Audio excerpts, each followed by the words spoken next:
Hey Toy Shooters, here's a shoot I'm doing of these New Hope 6 scale figures. You got Luke and Obi-Wan from Hot Toys, and R2 up the front and C-3PO up the back are the sideshow editions. So here's what it kind of looks like on the camera, composed.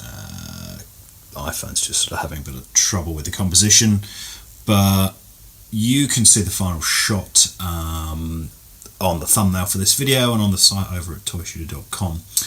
This is really tricky to kind of arrange all this, so it's got this kind of balance of composition, so that if you look at it from this angle, Luke and Obi-Wan's heads are on one diagonal, R2's eye and to an extent C-3PO's eye are on another angle, and the saber divides it in the middle.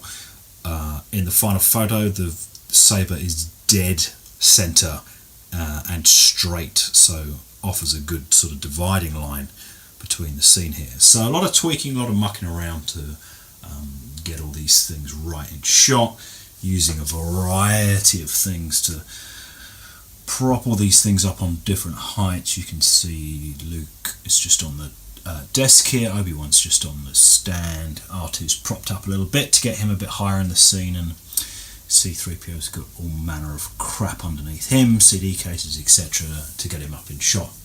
Now, I'm really not using much light for this at all. I've got my room lamp on here in the room here, so this is not how I shot it, because the main thing I want to show off is actually the light coming out of the Hot Toys lightsaber that you get with Luke here. So I've only actually shot this with really one light, which is the tertial here.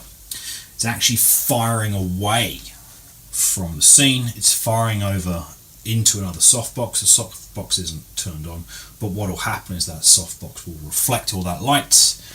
And just to cut it down a bit more, I've diffused it even more with this spare diffusion screen. That just keeps the light really quite weak, so that it doesn't knock out the blue light that's coming from the saber. The other tertial light here, again, was not turned on.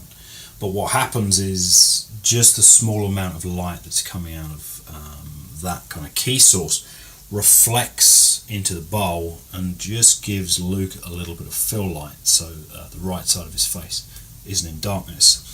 And the other thing I did was turn on this little kind of yellowy orange spot to give it a little bit of rim light, but I actually grasped this orangey kind of Phoenix effect I got with the Marvel Legends Dark Phoenix 2 set, literally held it over the light with my hand, so that just gels the light to an extent, so you can see Obi-Wan's kind of picking up that light, but then I really wanted to cut it out, so I was literally holding it with my hands and just mucking around with my thumb until I could control it and spill it where I wanted it to. Not the most glamorous technical way of doing things, but you know, this is the kind of thing I do just to get the shot I want. So that's the setup. Obviously with the main light off in the room, it's all quite dim and dark, so it needed quite a long exposure on the camera, which is fine. So a few shots like that, which I'm then going to combine using exposure stacking, which I'm going to talk about in another video. So I'm going to do that in Photoshop, so look on the channel for that. I'm going to post a full walkthrough of what that's about, and then the other thing I'm going to do is combine two different shots. So the other thing I've done is turn off all the lights, so turn off the main key, turn off that spot, and then obviously with the room light turned off, which I'll just do very quickly, all that you've got left is Luke's blue saber. Now the iPhone isn't capable of exposing for that and showing off what that will do with a long exposure, but what I then did was shoot a number of 15-second exposures of just the blue lightsaber, What that does, let me see if I can bring the shots up. Yeah, you can just see one there. So a 15-second exposure illuminates the whole scene with nothing but that blue lightsaber. And then what I'll do is combine all those shots of the kind of blue with another exposure stack and finally blend the blue shot and the lit shot together to get the final result. So this is a little bit more of a technical shot here. I mean, very, very simple setup. I've not got too much going on here, but I think the final result is going to be pretty cool.